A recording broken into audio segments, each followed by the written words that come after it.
Dentro de la prisión, Andy se acerca con Red, un preso veterano de 20 años en Shawshank condenado a perpetuidad por homicidio. Red es conocido por conseguir cualquier cosa de fuera que necesiten los reclusos. Andy le pide un pequeño martillo, diciéndole que su pasatiempo era tallar piedras y desea continuar con él en prisión. Red bromea sobre si Andy planea excavar un túnel, pero al entregarle el pequeño martillo comprende que no es para eso, ya que tomaría 600 años usarlo para escapar. Red simpatiza con Andy, quien destaca en la prisión por su calma y actitud despreocupada. Andy camina como si estuviera en un parque, protegido por un abrigo invisible que lo protege de este lugar. Pronto, Red y Andy se vuelven buenos amigos. Shawshank es un lugar despiadado, con guardias crueles, violencia y agresiones carnales frecuentes. Una noche, una banda llamada Las Hermanas, liderada por Bugs, ataca y abusa de Andy. Este abuso continúa regularmente, a pesar de la resistencia de Andy. Tras 2 años de sufrimiento, y cuando parece que la prisión lo vencerá, surge una oportunidad. Las autoridades necesitan voluntarios para revestir el techo de una fábrica de placas. Andy y Red se ofrecen y son seleccionados gracias a un soborno de Red con cigarrillos. Mientras trabaja, Andy escucha al capitán de los guardias, Hadley, quejarse de los impuestos sobre su herencia. Andy, que fue banquero, se mete en la conversación y ofrece ayudarlo a evitar esos impuestos legalmente a cambio de 3 cervezas para cada uno de sus amigos. Al principio, Hadley amenaza con tirarlo del techo, pero termina aceptando su oferta. Este trato también le gana a Andy cierta protección del capitán. Así, en su penúltimo día de trabajo, el grupo de presos termina sentado bajo el sol, disfrutando de cervezas frías cortesía del guardia más temido de Shawshank. Se sienten como hombres libres, casi como si estuvieran en sus propios hogares. Andy, sin embargo, pasó ese tiempo sentado a la sombra, sin beber y con una media sonrisa. Tal vez lo hizo para acercarse a los guardias o hacerse amigo del grupo, o simplemente para sentirse normal por un momento. La película parece reflejar ideas de Epicteto, un filósofo estoico que como esclavo enfrentó desafíos similares a los de Andy. Epicteto enseñaba que incluso en situaciones difíciles que no podemos cambiar, es posible encontrar serenidad cambiando nuestra forma de pensar. Aunque es innegable que el mundo exterior es desafiante, para Epicteto nuestro entorno no determina completamente nuestro bienestar. Los humanos podemos sentirnos infelices, incluso en abundancia, o encontrar paz en medio de la tragedia. En sus escritos, Epicteto presenta la dicotomía del control, un concepto clave del estoicismo. Como seres de este mundo, interactuamos con nuestro entorno, pero en última instancia, solo podemos influir en él, nunca controlarlo completamente. Epicteto enfatizaba la importancia de diferenciar entre lo que está en nuestras manos, como nuestras acciones y respuestas, y lo que está fuera de nuestro control, como las acciones de los demás y las circunstancias externas. Nos aconseja enfocarnos en lo que podemos controlar, ya que es ahí donde verdaderamente tenemos poder. Como Epicteto, Andy no puede cambiar su encarcelamiento injusto. Eso está fuera de su control. Sin embargo, en lugar de dejarse vencer por la desesperación, ha decidido aceptar su situación y concentrarse en lo que sí puede manejar, sus acciones y pensamientos. Así puede mantener una actitud serena en medio de la adversidad. Más adelante, los prisioneros ven una película y Andy le pide a Red que consiga un cartel grande de la actriz Rita Hayworth. Después, Bugs y las hermanas atacan nuevamente a Andy, quien se defiende con fuerza. Esto resulta en que Bugs y su grupo lo golpean severamente, dejándolo gravemente herido. Andy pasa un mes recuperándose en la enfermería. El incidente desagrada profundamente al oficial Hadley, a quien Andy ayudó con sus impuestos. Hadley entonces golpea a Bugs tan brutalmente que este termina en el hospital. Tras esto, 2 cosas cambiaron para siempre. Las hermanas nunca molestaron a Andy y Bugs quedó incapacitado de por vida. Cuando Andy sale del hospital, Red y los demás lo reciben con montañas de rocas y el póster de Rita Hayworth que Andy cuelga en la pared de su celda. El oficial Hadley divulga entre los guardias de la prisión la habilidad financiera de Andy. Esto capta la atención del alcaide Samuel Norton, quien visita la celda de Andy. Al ver sus carteles de actrices, le comenta que normalmente no están permitidos, pero hará una excepción. Norton también nota que Andy sostiene una Biblia. Tras examinarla, ambos comparten versículos favoritos. Al despedirse, Norton le entrega la Biblia a Andy, recordándole que la salvación está en el interior. Posteriormente, Norton traslada a Andy a la biblioteca de la prisión, donde puede ser más útil ayudando con las declaraciones de impuestos de todo el personal. Ahí, Andy conoce a Brooks, un hombre anciano encargado de la biblioteca desde hace más de 30 años. Andy se convierte en su asistente y a su vez elige a Red para que le ayude. Andy quiere mejorar la biblioteca y educar a los reclusos. Intenta conseguir fondos para nuevos libros, escribiendo al Senado semanalmente durante más de un año, pero no recibe respuesta. Un día, Brooks se altera y amenaza con herir a otro recluso porque le han concedido la libertad condicional y él no desea salir de la cárcel. Planea evitar su liberación atacando al prisionero, pero Andy y Red logran calmarlo y Brooks termina llorando. Afuera, Andy no entiende por qué Brooks actúa así. Red explica que Brooks ha estado 50 años en prisión, donde se siente valioso. Fuera de ella, no es nadie. Red dice que los muros de la prisión tienen un efecto curioso. Al principio los odias, luego te acostumbras y finalmente te aferras a ellos. Cuando Brooks sale de prisión, el gobierno gobierno le proporciona un departamento y un trabajo de empacador en un supermercado. Sin embargo, no logra adaptarse al mundo exterior, que le parece extraño y muy cambiado después de 50 años, con calles llenas de autos y un ritmo de vida acelerado. Brooks lucha para dormir por las noches, atormentado por sueños en los que cae, despertándose asustado. Descontento con este lugar,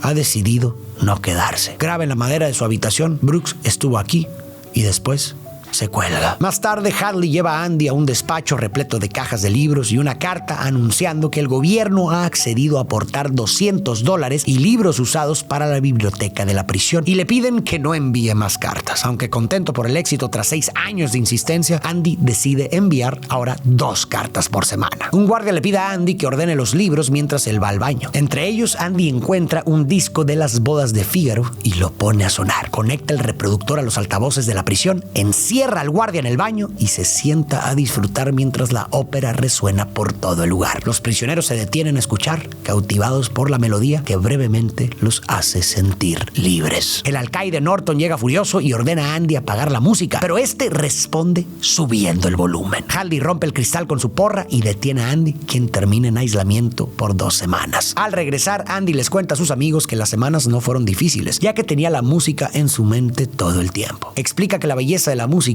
es que nadie puede quitártela. Pregunta si ellos han sentido lo mismo. Red responde que solía tocar la armónica de joven, pero perdió el interés. Y agrega que en prisión no tiene sentido. Andy argumenta que es en la prisión donde más sentido tiene, insistiendo en que necesitan la música para recordar que hay un mundo más allá, que hay algo dentro de ellos que no pueden perder: la esperanza. Red, sin embargo, se muestra escéptico y advierte que la esperanza es peligrosa y puede llevar a la locura en un lugar como ese. Volviendo al pensamiento de Epicteto, aunque privado de la libertad física, Andy conservaba la libertad de pensar. No podía salir del aislamiento, pero podía imaginar la música y el mundo exterior que viven en su mente y su corazón y que nadie le puede arrebatar. Esta libertad interna le ayuda a mantener viva su esperanza, lo que lo sostiene a través de los tiempos difíciles. Con su actitud, Andy también comienza a enseñar a los otros reclusos, quienes habían perdido toda esperanza, que ellos también pueden alcanzar su propia libertad interna. Por otro lado, la discusión anterior toca el tema principal de la película. ¿Realmente vale la pena tener esperanza o es mejor no esperar nada? Primero, ¿por qué tenemos esperanza? La esperanza es una parte natural de ser humano. Tenemos la capacidad de imaginar nuestro futuro, y pensar en lo que podría pasar nos da una sensación de control sobre lo desconocido. Así, cada decisión que tomamos en nuestra vida está profundamente influenciada por el futuro que proyectamos. De la misma manera que nuestro presente está ligado a nuestro pasado, también está conectado con el futuro que imaginamos. Algo tan simple como planear un viaje puede depender del clima que anticipamos. Si creemos que hará frío, llevaremos ropa abrigadora. De manera similar, si esperamos recibir un ascenso en el trabajo, es probable que nos esforcemos más. Sin embargo, a pesar de nuestros intentos por prever el futuro, sabemos por experiencia que es impredecible. A veces las cosas no suceden como pensamos que sucederían. A veces el pronóstico falla. Cada decisión entonces es como una apuesta que depende profundamente de lo que esperamos que ocurra. Si tengo esperanzas de gustarle a alguien, eso me puede llevar a apostar por invitarla a salir. La esperanza, combinada con una confianza en nuestras propias habilidades, nos impulsa a tomar riesgos, enfocándonos en los posibles beneficios y dejando de lado los peligros. Andy cree firmemente en su capacidad para influir en su entorno y mantiene viva su esperanza de libertad, lo que lo lleva a tomar decisiones arriesgadas. Por ejemplo, se metió en la conversación de Hadley sobre impuestos, arriesgándose a represalias, todo por esperar conseguir unas cervezas para sus amigos y experimentar un breve momento de libertad. También se atrevió a poner música en el patio de la prisión, buscando otro instante de liberación. Sin embargo, a diferencia de Andy, Red es escéptico sobre la esperanza y tiene sus motivos. Para él, la esperanza es peligrosa porque puede hacer que uno espere futuros muy poco probables, resultando en frustraciones y decepciones constantes. Por ejemplo, imaginar que se puede escapar de una prisión de la que nadie ha salido antes. A pesar de esto, la película parece defender el valor de la esperanza, y estoy de acuerdo con este mensaje. Más adelante argumentaré a favor de la esperanza y responderé a la visión escéptica de Red, apoyándome en las ideas del filósofo Luke Bobbins. Después de 30 años en prisión, Red se presenta ante el Comité de Libertad Condicional, afirmando que ya no es un peligro para la sociedad. A pesar de esto, le niegan la libertad. Fuera, Andy le da a Red una armónica como regalo. Red dice que no la usará. Esa noche la mira como si fuera un objeto extraño. Piensa en tocarla. Se la acerca a los labios brevemente, casi con vergüenza, pero finalmente la guarda de nuevo sin usarla. El primer argumento del escéptico de la esperanza es que es mejor no esperar nada, ya que el resultado final será el mismo, esperemos o no. Y así se evitan desilusiones. Si no espero nada y algo bueno sucede, estaré más feliz que si lo hubiera esperado. Si algo malo sucede y no esperaba nada, no estaré desilusionado porque no tenía esperanza. expectativas. En cualquier caso, estaría mejor sin esperanzas. Por lo tanto, parece irracional esperar algo en cualquier situación. Sin embargo, este argumento escéptico subestima el valor instrumental de la esperanza, que puede ser clave para alcanzar metas. Los escépticos ignoran que los resultados están a menudo directamente relacionados con nuestras decisiones, que a su vez están influenciadas por tener o no tener esperanza. Por ejemplo, el acto de aplicar a un trabajo depende de la esperanza que tenemos de conseguirlo. Si no creyéramos en la posibilidad de obtener el empleo, probablemente ni siquiera lo intentaríamos. Aquí el argumento escéptico falla. La esperanza puede ser beneficiosa porque nos motiva a tomar acción y a buscar soluciones. Andy mantiene la esperanza de ser libre, lo que lo impulsará a intentar algo extraordinario. Aunque es solo una película, la prisión puede representar cualquier tipo de limitación, ya sea un trabajo, una relación, una ciudad o incluso una enfermedad, que con esperanza pueden superarse o al menos no dejarnos vencer por ellas. Las 2 cartas semanales que Andy enviaba al Senado finalmente surten efecto y empiezan a enviarle más dinero para que deje de escribir. Con estos $500, Andy logra grandes cosas. Compra muchos libros y remodela el espacio hasta que en 1963, a 14 años de su encarcelamiento, transforma el lugar en la mejor biblioteca penitenciaria del estado. Incluso añade música, permitiendo que los prisioneros la disfruten. Ese mismo año, el alcaide Norton inicia un nuevo programa llamado Interno-Externo, que permite a los presos trabajar en proyectos fuera de los muros de la cárcel. Sin embargo, Norton enfrenta la resistencia de empresarios locales que acusan a su programa de usar mano de obra barata, haciendo imposible competir con ellos. Durante una obra, un empresario local le entrega a Norton un sobre, presionándolo para que acepte un soborno a cambio de un contrato de autopista que salvaría a su empresa. Y Norton acepta el soborno. Así, Norton comienza a involucrarse en negocios oscuros, aceptando sobornos de empresarios que temen perder sus ingresos. Acumula mucho dinero ilícito y busca a Andy para que lo ayude a lavarlo. Para encubrir a Norton y a sí mismo, Andy crea la identidad falsa de Randall Stevens, abre una cuenta bancaria a ese nombre y transfiere ahí el dinero de Norton. En 1965 llega un nuevo prisionero a Shawshank, Tony, un joven presuntuoso que robó televisores en JCPenney. Rápidamente se hace amigo de Andy y Red, contándoles que ha estado en muchas prisiones. Más tarde, Tommy busca a Andy para pedirle ayuda para obtener su diploma de bachillerato, motivado por su esposa e hija que lo esperan afuera. Andy le dice a Tommy que no pierde tiempo con perdedores. Sin embargo, Tommy insiste en su seriedad y Andy decide ayudarlo, empezando por enseñarle a leer, emocionado por la oportunidad de ayudar a un joven a salir de la mugre. Un año después, Tommy rinde el examen en la biblioteca. Al finalizar, Andy detiene el cronómetro y Tommy, frustrado por cómo cree que le fue, arruga el examen y sale enojado de la habitación, mientras Andy recoge el papel arrugado. Después, Tommy habla con Red, quien le relata la historia de Andy. Al escuchar que Andy fue acusado de matar a su esposa y al amante de ella, Tommy se sorprende. Revela que un ex compañero de celda en otra prisión confesó haber asesinado a una pareja en su casa y luego descubrió que eran amantes. La mujer era la esposa de un banquero que luego fue condenado por el crimen. Es decir, Andy siempre fue inocente. Cuando Andy le cuenta esto al alcaide Norton para buscar un nuevo juicio, Norton se niega a creerle. Andy asegura que guardará silencio sobre el lavado de dinero si lo liberan, pero Norton lo toma como una amenaza y lo envía a aislamiento por un mes. Mientras tanto, Tommy recibe una carta de la Junta de Educación. Parece que Andy envió su examen. Tommy piensa desecharla, pero Red la abre y encuentra que Tommy aprobó su examen y obtuvo su diploma de bachillerato. Sin embargo, la felicidad de Tommy es breve. Para impedir la liberación de Andy, Norton atrae a Tommy, el único que puede probar su inocencia, a un callejón oscuro. Ahí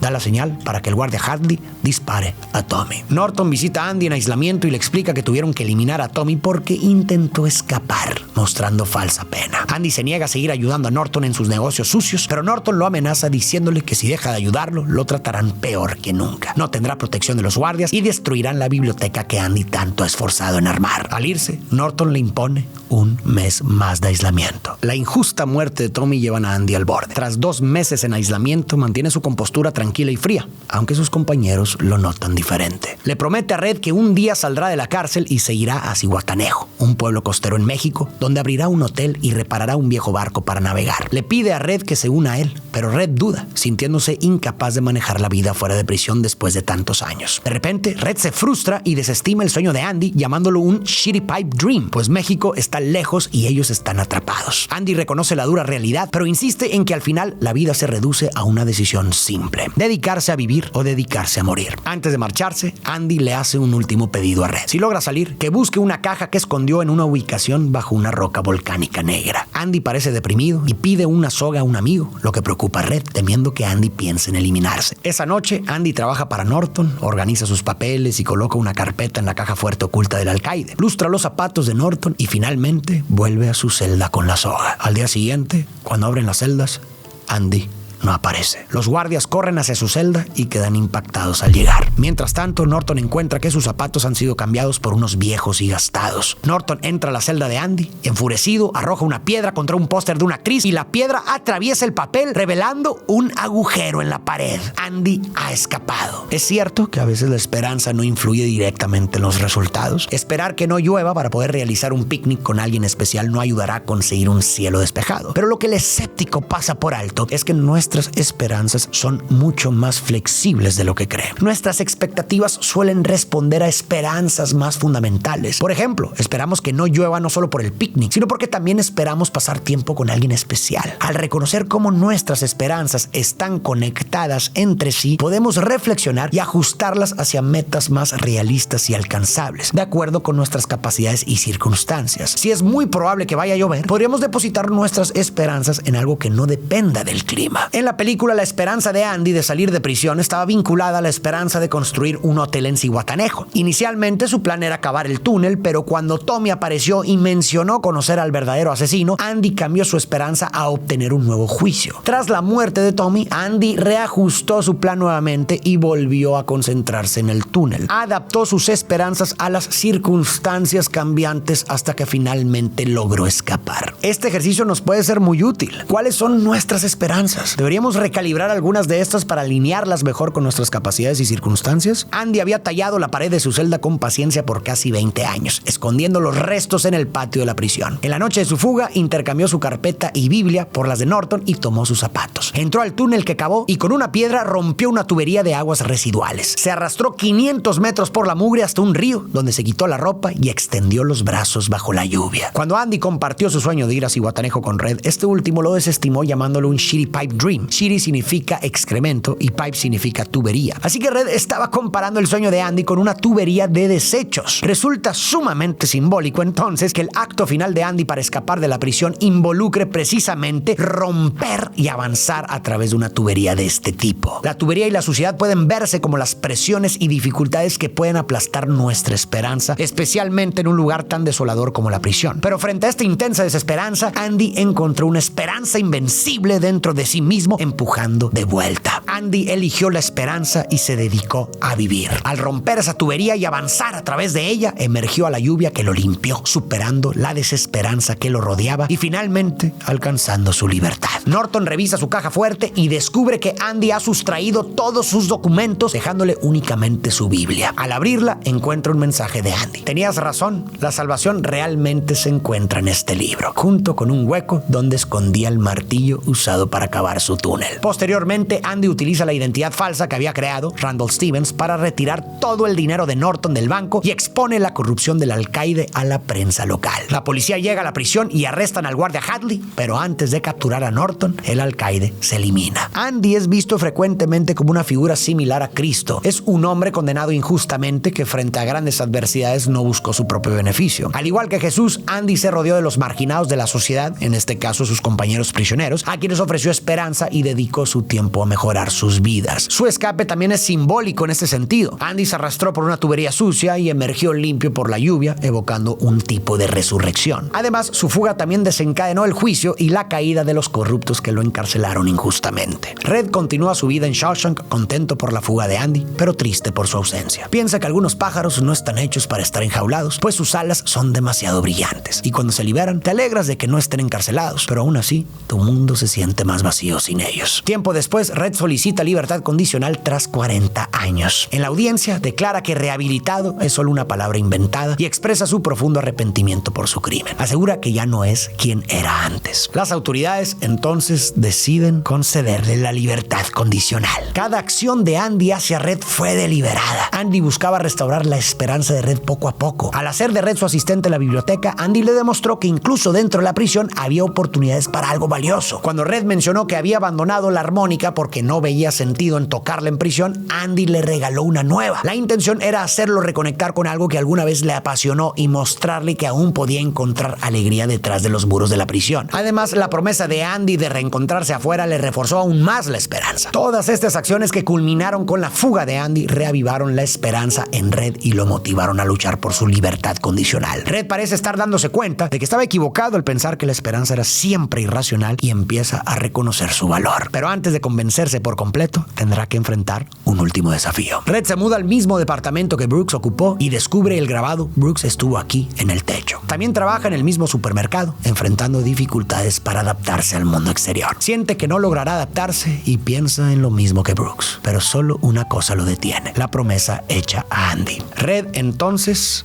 decide dirigirse a la ubicación que le había dado Andy, donde encuentra la piedra negra. Debajo de ella descubre una caja con dinero y una carta de Andy, quien le insta a reunirse con él en Zihuatanejo y recordándole que la esperanza es algo bueno, quizás la mejor de las cosas, y ninguna cosa buena muere jamás. Inmediatamente Red empaca y parte hacia México. En el autobús se siente emocionado de una manera que solo un hombre libre puede experimentar, anticipando una aventura con final incierto. Renueva su esperanza, espera cruzar la frontera, reencontrarse con su amigo y que el Pacífico sea tan azul como lo soñó. Red, que antes vivía con miedo, ahora se aferra a la esperanza. Llega a Zihuatanejo, camina por la playa y encuentra a su amigo reparando un viejo bote. Al ver a Red, Andy sonríe y los amigos se abrazan. Al final, Red luchó para adaptarse a la vida fuera de Shawshank. Estuvo a punto de rendirse, pero se aferró a la última esperanza que aún le quedaba: reunirse con su viejo amigo. Entonces decidió arriesgarse y viajar a México para encontrarlo. Un acto que solo puede ser impulsado por la esperanza. Es cierto que tener mucha esperanza a veces nos lleva a decepciones y frustraciones y no nos asegura que las cosas mejorarán. Sin embargo, la desesperanza sí garantiza que nada cambiará. Quien no tiene esperanza no tiene impulso para moverse. La esperanza es el cimiento sobre el cual construimos nuestros planes futuros y estructuramos un mañana mejor. Es lo que da sentido a nuestro camino y nos permite avanzar. Sin ella, no hay razón para creer que la vida puede mejorar. Nos resignaríamos a aceptar las cosas como son sin esforzarnos por cambiar nuestra situación. Sin esperanza, simplemente no hay futuro. Por eso no debemos dejar que la esperanza muera nunca. Por eso yo también espero. Espero que siempre haya un motivo para seguir soñando. Espero descubrir la fuerza dentro de mí para superar cualquier adversidad que la vida me lance. Espero lograr ser feliz con lo que sea que me toque vivir. Espero que, a pesar de las dificultades, siempre encontremos razones para sonreír. Espero ver a la gente que amo feliz. Espero que la bondad prevalezca sobre el odio. Espero el bienestar de toda la humanidad. Espero que, como Andy y Red, tú y yo también encontremos nuestro propio camino hacia la libertad. Espero que la esperanza nunca muera.